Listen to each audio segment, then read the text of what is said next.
అనకాపల్లి జిల్లా బుచ్చిపేట మండలం వడ్డాది గ్రామానికి చెందిన సైపిరెడ్డి రాజా అనే యువకుడు ఉద్యోగరీత్యా చోడవరం నుంచి పెందుర్తి వెళ్తున్న మార్గం మధ్యలో హార్ట్ అటాక్ వచ్చి చనిపోవడం జరిగింది.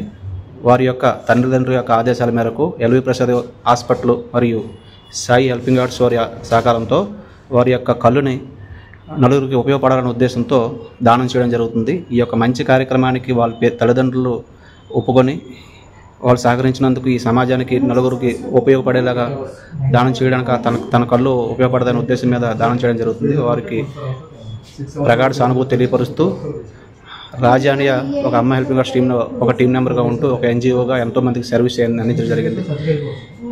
ఈ యొక్క మంచి కార్యక్రమానికి వాళ్ళ తల్లిదండ్రులు ఒప్పుకొని నలుగురికి కళ్ళుదానం చేసినటువంటి వాళ్ళ స్నేహితులందరూ కూడా ఇక్కడ దగ్గరుండి ఆ యొక్క కళ్ళుదానం అనేది చేయించడం జరుగుతుంది. అన్ని ఆత్మకు శాంతి చేకూరాలని అందరం కోరుకుందాం. ఈ సైపిరెడ్డి రాజా అనే పేరు మన వడ్డాది గ్రామంలో మొట్టమొదటిగా కళ్ళుదానం చేసినటువంటి వ్యక్తిగా గుర్తింపు ఉండిపోయినటువంటి ఒక మంచి కార్యక్రమం చేయడం జరుగుతుంది. అన్ని ఆత్మకు శాంతి చేకూరాలని మనస్ఫూర్తిగా కోరుకుందాం.